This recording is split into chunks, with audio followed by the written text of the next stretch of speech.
আমি আগামীকাল না আলু এখন শুরু হয়ে গেছে। আরেকটা আপনারা এবার এনশিওর করবেন যে নেদারল্যান্ড থেকে যে আলুর বাক্সগুলি আসতেছে ওই বাক্সগুলির মধ্যে দাম থাকে। আপনি জানেন যে 5 আগস্টের যে ঘটনা, তারপরে থানাগুলো লুট হয়েছে, এখনো অনেক অস্ত্র উদ্ধার হয়নি। এই অবস্থাতে বাংলাদেশে যে এবং সব থানাগুলো ফুল ফাংশন না, সেই ক্ষেত্রে নির্বাচনে আমি এখন বলবো যে আলু উৎসব একদিকে আমরা আলু নিয়ে তো আপনি কথা বললেন, কিন্তু এর মধ্যে দেশে নির্বাচনের শিডিউল ঘোষণা করা হয়ে গেছে।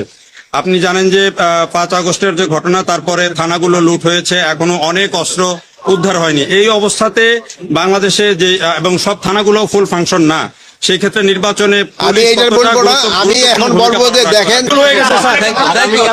আলুর ব্যাপার আছে। আগামীকাল আওয়ামী লীগের ডাক আছে সকাল 7টা।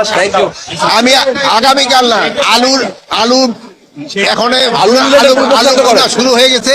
আরেকটা আপনারা এবার এনশিওর করবেন যে নেদারল্যান্ড থেকে যে আলুর বাক্সগুলি আসতেছে ওই বাক্সগুলির মধ্যে স্বরাষ্ট্র উপদেষ্টা জাহাঙ্গীর সাহেব আর আমাদের বিশ্ববাটপার আসিফ নজরুল, বিশ্ববাটপার ডক্টর সুধী ইউনূসের কথাবার্তা আর বাংলাদেশের বিভিন্ন সাংবাদিক যারা এখন তাদের ভক্তবিন্দুরা আছে প্রচার করে, কতটুকু সত্য এই সাধারণ জনগণের মুখ থেকে শুনলে বুঝতে পারবেন আসল কথা। দেশবাসীকে সর্বোচ্চ শেয়ার করে দেখার সুযোগ করে দিবেন। বাংলার মানুষ জানতে হবে এগুলো মিডিয়াতে প্রচার হয় না, কারণ তারা ডলার কাছে বিক্রি হয়ে গেছে। দেখতে থাকুন আর দেশবাসীকে দেখার সুযোগ করে দেন। দেখতে থাকুন। এখন আবার 30 ডিসেম্বর পর্যন্ত আলু রাখার কথা বলতেছে, সেটা রেখে আবার ক্ষতিগ্রস্তের মধ্যে পড়বে। দেখা যাচ্ছে পূর্বে যে সরকারটা ছিল আমাদের মাঝে, আমরা মনে করছি ওটাই ভালো ছিল। উনি যে কথা বলে ঠিক বলেছেন, কথা ঠিক বলেছে। হ্যাঁ, এটা সঠিক কথা বলেছে, এটা সঠিক কথা। আসসালামু আলাইকুম। ওয়ালাইকুম আসসালাম ভাই। আলু বাছাই করতেছেন জি ভাই, বিক্রি করার জন্য। জি ভাই। আপনি কৃষক? জি ভাই। বর্তমান যে বিশেষ করে সরকার বললো যে হিমালয় কৃষকের প্রতি আপনাদের প্রতি দয়া দেখানোর জন্য বলছেন যে কোল্ড স্টোরে আরো 30 দিন মানে 30 ডিসেম্বর পর্যন্ত আলু রাখার আহ্বান জানিয়েছেন কৃষি উপদেষ্টা। এই বিষয়ে আপনার মন্তব্য কি? ভাই 30 ডিসেম্বর পরের কথায় আসি।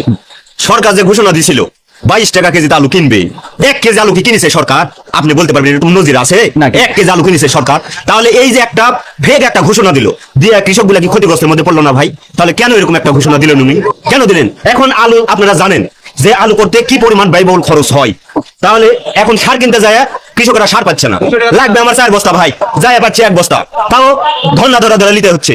10 দিন যায় ঘুরে আসা লাগছে। বারবার উনি ঘোষণা দিচ্ছেন আলু 22 টাকাতে কিনবো, কিনেননি, সেটা হলো ফেক। এখন আবার 30 ডিসেম্বর পর্যন্ত আলু রাখার কথা বলতেছে, সেটা রেখে আবার ক্ষতিগ্রস্তের মধ্যে পড়বে। পরবর্তী আলু কি হবে? কেন হিমাগারের মালিক এই কথা শুনবে না? এই কথা হিমাগারের মালিক শুনবে? এরা বারবার ঘোষণা দিচ্ছে।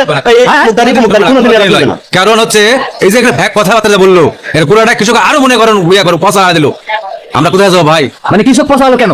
পচালো হয়েছে আপনার 30 তারিখ। 30 কিসের ডিসেম্বরে কোনো আলু খাওয়া সম্ভব হবে? কোন কোলেস্টোর রাখবে? আমরা এই আলুটা বিক্রি করবো কখন? 7 দিন কখন আমরা আবার আবাদ করবো কখন? মানে আপনার আলু হিমাগারে এখন আলু আছে? হ্যাঁ, আজকে কোনো আছে।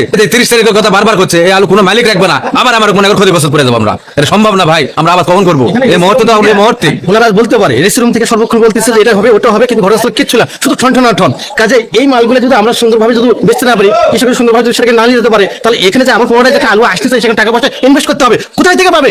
আমরা মনে করছিলাম ভালো কিছু একটা আশা করছিলাম, কিন্তু না, দেখা যাচ্ছে পূর্বে যে সরকারটা ছিল আমাদের মাঝে, আমরা মনে করছি ওটাই ভালো ছিল, এটাই রাইট ছিল। আমরা মনে করছি কেন আমরা কিছু মেয়ার খেয়ে যাচ্ছি বারবার। উনি যে কথা বলে ঠিক বলেছেন, কথা ঠিক বলেছে। হ্যাঁ, এটা সঠিক কথা বলেছে, এটা সঠিক কথা। আমরা আগে ভালো ছিলাম, এই অবস্থাতে আর হবে না ভাই। কি দেখলেন তো, কি বুঝলেন? এই হচ্ছে বিষয়। ধন্যবাদ। দেশবাসীকে সর্বোচ্চ শেয়ার করে দেখার সুযোগ করে দিবেন।